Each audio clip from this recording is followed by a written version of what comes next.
పాడి పంటల ఛానల్ని వీక్షిస్తున్నటువంటి రైతు సోదరులందరికీ నా నమస్కారాలు. నా పేరు ఏ రత్నశ్రీ. నేను విజయవాడలోని ఆంధ్రప్రదేశ్ ఫిషరీస్ యూనివర్సిటీ నందు గెస్ట్ ఫ్యాకల్టీగా పనిచేయుచున్నాను. నేను ఈరోజు రొయ్యల చెరువులో అధిక ఉత్పత్తికి నీటి రంగు సూచనలు అనే అంశం మీద మాట్లాడడానికి మీ ముందుకు వచ్చాను. రొయ్యల చెరువులో అధిక ఉత్పత్తి సాధించడానికి సరైనటువంటి విత్తన ఎంపిక ఎంత అవసరమో, అలాగే మంచి మేతను ఉపయోగించడం ఎంత అవసరమో, అలాగే నీటి రంగుని గురించి తెలుసుకోవడం, దాని యొక్క నిర్వహణను చేసుకోవడం కూడా అంతే ప్రాముఖ్యం. నీరు అనేది రంగు, రుచి, వాసన ఏది ఉండదు. కానీ రొయ్యల చెరువులో నీటికి రంగు ఏ విధంగా వచ్చింది అనంటే, రొయ్యల చెరువుల్లో ఉండేటువంటి ప్లవకాల ద్వారా ఈ యొక్క రంగు ఏర్పడింది. ఈ యొక్క ప్లవకాలని మనము సహజ సిద్ధమైనటువంటి ఆహారంగా చెప్పవచ్చు. ముందుగా నీటి రంగు యొక్క ప్రాముఖ్యతను మనము చూద్దాము. నీటి రంగు అనేది ప్లాంక్టాన్ యొక్క సమతుల్యతను మనము తెలుసుకోవచ్చు. అలాగే రొయ్యలకు ఇది సహజ ఆహారం యొక్క లభ్యతను కూడా సూచిస్తూ ఉంటుంది. పగటిపూట ప్లాంక్టాన్ అనేది ఒక ఆక్సిజన్ని రిలీజ్ చేస్తూ ఉంటుంది. దీని ద్వారా మనము ద్రవీభవించినటువంటి ఆక్సిజన్ని అనగా డిఓని మనము గుర్తించవచ్చు. అలాగే ఈ యొక్క ప్లాంక్టాన్ అనేది ఎక్కువైనా లేదా తక్కువైనా దీని ద్వారా హానికరమైనటువంటి యొక్క పదార్థాలను అవి రిలీజ్ చేస్తూ ఉంటాయి. అవి అమోనియా, నైట్రేట్ అనేటువంటి హానికర పదార్థాలు రిలీజ్ అవుతాయి. ఈ యొక్క నీటి రంగు యొక్క నిర్వహణను మనము చేయడం ద్వారా ఈ యొక్క ప్రమాదాన్ని మనం ముందుగానే గుర్తించవచ్చు. అధిక ఉత్పత్తి సాధించడానికి రైతులకు నీటి రంగు అనేది కీలకమైన అంశమని చెప్పవచ్చు. అలాగే ఇప్పుడు మనము నీటి రంగు యొక్క వివిధ నీటి రంగుల గురించి, అలాగే వాటి యొక్క సంకేతాల గురించి తెలుసుకుందాము. మొదటిగా లేత ఆకుపచ్చ. లేత ఆకుపచ్చ అనే యొక్క రంగు రైతులకి మన రొయ్యల చెరువులో ఉత్తమమైన రంగుగా చెప్పవచ్చు. ఈ యొక్క లేత ఆకుపచ్చ అనే రంగు ఎందుకు వచ్చింది అనంటే, ఈ యొక్క రంగు క్లోరోఫైసి అనే మేలు చేసేటువంటి ఆల్గే మన నీటిలో ఉండడం ద్వారా ఈ యొక్క లేత ఆకుపచ్చ అనే రంగును మనము చూడవచ్చు. అలాగే ఫైటోప్లాంక్టాన్ అనేది సమతుల్యంగా ఉన్నప్పుడు, ఎరువులు అనేవి వినియోగాన్ని సమతుల్యంగా చేస్తున్నప్పుడు, మంచి సూర్యరశ్మి మన యొక్క చెరువులో పడుతున్నప్పుడు ఈ రంగును మనము చూడవచ్చు. ఈ రంగు అనేది అత్యుత్తమైన రంగు కాబట్టి ఎలాంటి నీటి మార్పిడి మనము చేయాల్సిన అవసరం లేదు. ఇదే రంగును కొనసాగించుకుంటూ ఉండాలి. వారానికి ఒకసారి ఫర్టిలైజర్ ని వేసుకుంటూ ఇదే రంగుని కొనసాగించుకున్నట్లయితే ఈ యొక్క రంగు ద్వారా మనకి రొయ్యలు యొక్క పెరుగుదల ఎంతగానో తోడ్పడుతుంది. రెండవదిగా మనము చూసినట్లయితే ముదురు ఆకుపచ్చ. ఈ ఫోటోలో మనము చూపించిన విధంగా ముదురు ఆకుపచ్చ అనే రంగు మన యొక్క చెరువులో మనం చూసినట్లయితే, ఈ రంగు అనేది ఎందుకు వస్తుంది అనంటే, హానికరమైనటువంటి బ్లూ గ్రీన్ ఆల్గేలు మన యొక్క చెరువులో ఉండడం ద్వారా, ఇవి అధికంగా పెరగడం ద్వారా మనము ఈ యొక్క ముదురు ఆకుపచ్చని మన చెరువులో మనము చూడవచ్చు. ఇంకా ఈ ముదురు ఆకుపచ్చ ఎందుకు వస్తుంది అనంటే, యూరియా మరియు డిఏపి వినియోగం ఎక్కువ అవడం ద్వారా, అలాగే మనము వేసినటువంటి మేత కూడా ఎక్కువ అవడం ద్వారా ఈ యొక్క రంగుని మనము మన యొక్క రొయ్యల చెరువులో మనము చూడవచ్చు. ముదురు ఆకుపచ్చ అనే రంగు మనకి జాగ్రత్త అనే ప్రమాద హెచ్చరికను మనకి జారీ చేస్తూ ఉంటుంది. ఈ యొక్క రంగు వల్ల రాత్రి సమయంలో మనకి ఆక్సిజన్ అనేది తక్కువైపోతూ ఉంటుంది. చెరువుల్లో రొయ్యలు ఒత్తిడికి గురవుతాయి. అంతేకాకుండా విషపూరితమైనటువంటి వాయువులు కూడా దీని ద్వారా విడుదలవుతూ ఉంటాయి. 15 నుంచి 25% వరకు మనం నీటి రంగుని మార్పిడి చేసుకుంటూ ఉండాలి. విడతల వారీగా నీటి రంగును మనం మార్పు చేసుకోవచ్చు. ఇంకా 2 రోజుల తర్వాత మరొక 10% వరకు మనము మార్పు చేసుకోవచ్చు. అంతే తప్ప ఒకేసారిగా మనం నీటి మార్పిని చేయడానికి ఆస్కారం లేదు. అలాగే మేతను కూడా 25% వరకు మనము తగ్గించుకోవచ్చు. అలాగే రాత్రి సమయంలో ఎక్కువగా మనము ఆక్సిజన్ని నడపవలసి ఉంటుంది. తద్వారా మన యొక్క ముదురు ఆకుపచ్చని రంగుని మనము తగ్గించుకోవడానికి ఆస్కారం ఉంటుంది. అలాగే నీటిలో ప్రోబయాటిక్స్ను కూడా మనం వాడుకున్నప్పుడు మనకి సమతుల్యమైనటువంటి రంగుగా వస్తూ ఉంటుంది. తర్వాతగా చూసుకున్నట్లయితే ఈ ఫోటోలో చూపించిన విధంగా గోధుమ ఆకుపచ్చ రంగు కూడా మన యొక్క చెరువుల్లో మనము చూడవచ్చు. ఇక గోధుమ ఆకుపచ్చ రంగు అనేది అత్యుత్తమైన రంగుగా మనము చెప్పవచ్చు. ఎందుకు అనంటే మన చెరువుల్లో ఈ యొక్క రంగు ఉన్నప్పుడు మన యొక్క దిగుబడి చాలా ఎక్కువగా ఉంటుంది, రొయ్యల పెరుగుదల కూడా చాలా ఎక్కువగా ఉంటుంది. అలాగే పోషకాలు సమతుల్యంగా ఉండడం ద్వారా ఈ యొక్క గోధుమ ఆకుపచ్చ రంగు మనకి వస్తుంది.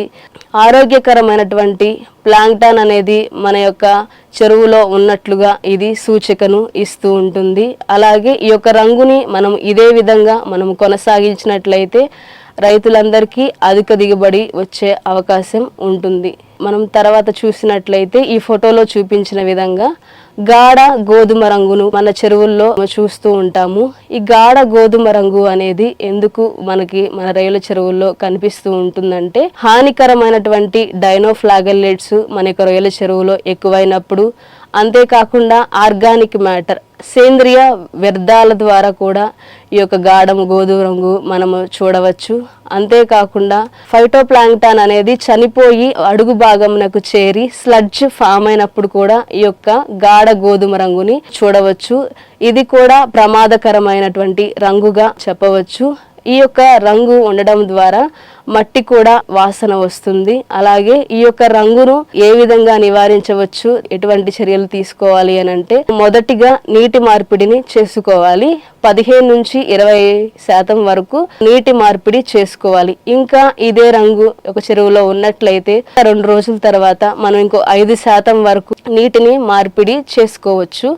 ఇంకా మనం చూసినట్లయితే ఆర్గానిక్ స్లడ్జ్ ఎక్కువ అవడం ద్వారా మనకి రొయ్యలు ఒత్తిడికి గురవుతాయి. కాబట్టి రాత్రికాల సమయంలో ఆక్సిజన్ని ఎక్కువగా నడుపుకోవాలి.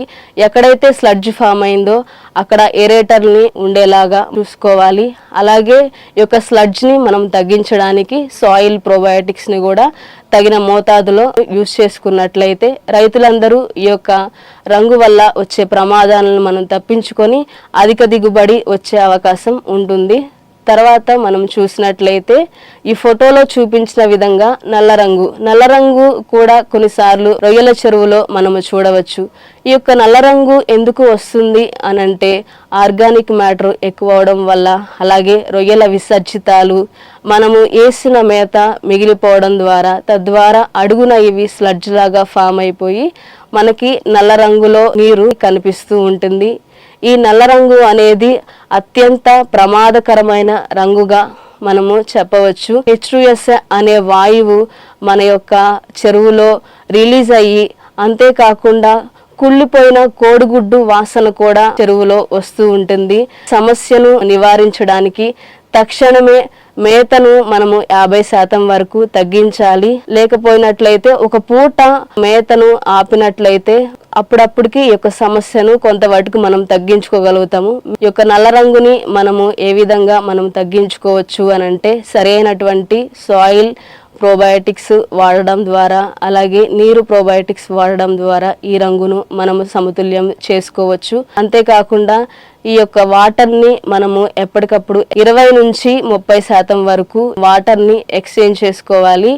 ఇంకా మనము ఇదే రంగు మన యొక్క రొయ్యల చెరువులో కొనసాగుతున్నట్లయితే మనము 2-3 రోజుల తర్వాత ఇంకో 5 నుంచి 10% వరకు రొయ్యల చెరువులో మనం నీటిని మార్పిడి చేసుకున్నట్లయితే ఈ రంగు నుండి తప్పించుకోగలుగుతాము.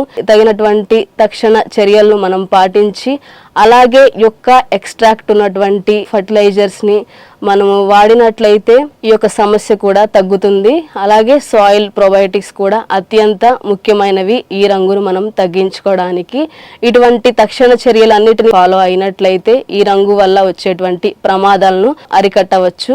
తర్వాత ఈ ఫోటోలో చూపించిన విధంగా నీలిపచ్చ రంగు కూడా మన యొక్క రొయ్యల చెరువులో చూస్తూ ఉంటాము. హానికరమైనటువంటి సైనో బ్యాక్టీరియాలు మన యొక్క పాండులో ఎక్కువగా ఉండడం ద్వారా, అలాగే ఫాస్ఫరస్ స్థాయి ఎక్కువగా ఉండడం ద్వారా నీలిపచ్చ రంగుని చూస్తాము.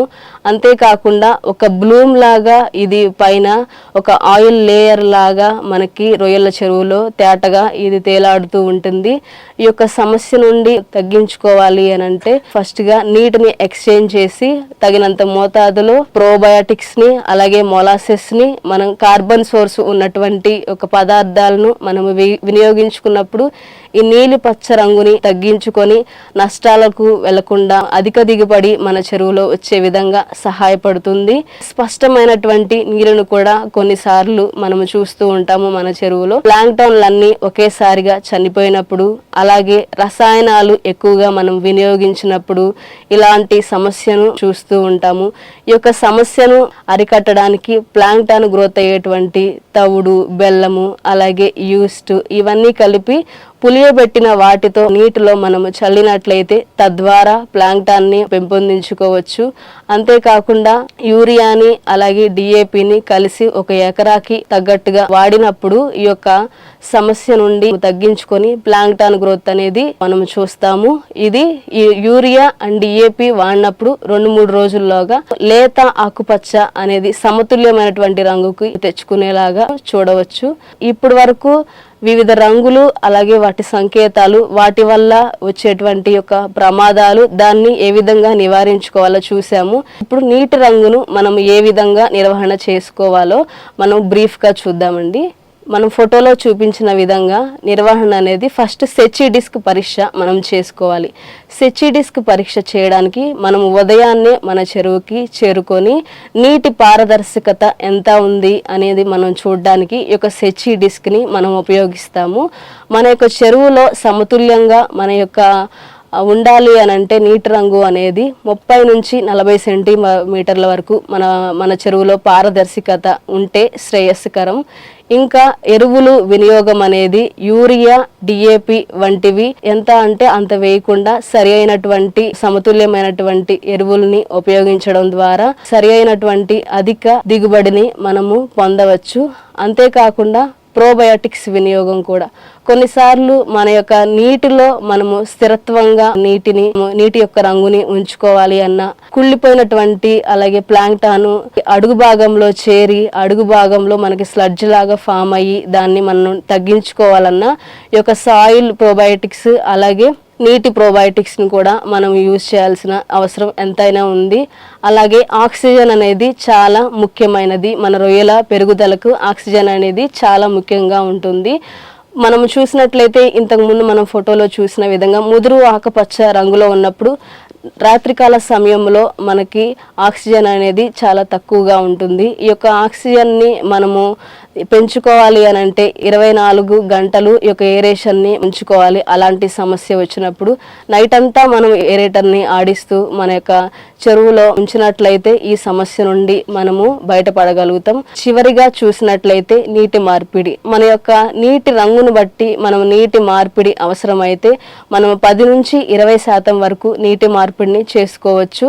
తర్వాత ఇంకా మనకి ఆ రంగు అనేది మారినప్పుడు ఇంకా 5 నుంచి 10% వరకు మనము మార్చుకున్నట్లయితే, అది విడతల వారీగా మనం మార్చుకున్నట్లయితే మనకి ఈ యొక్క నీటి రంగు వల్ల వచ్చేటువంటి ప్రమాదాలను తప్పించుకొని మనము నష్టానికి మనం వెళ్ళిపోకుండా అధిక దిగుబడి వచ్చి మన రైతులందరూ మనకి లాభదాయకరంగా మన యొక్క రొయ్య పంట ఉంటుంది. ఇటువంటివన్నీ మనం ఫాలో అయినప్పుడు మనకి అధిక దిగుబడి వస్తుంది. పైన చెప్పిన విధంగా మీకు ఈ యొక్క నీటి రంగుల్లో ఎటువంటి సందేహాలు ఉన్నా లేదా ఇంకేమైనా సూచనలు మీకు కావాలి అన్న మా యొక్క ఫిషరీస్ డిపార్ట్మెంట్ వారిని మీరు సంప్రదించగలరు.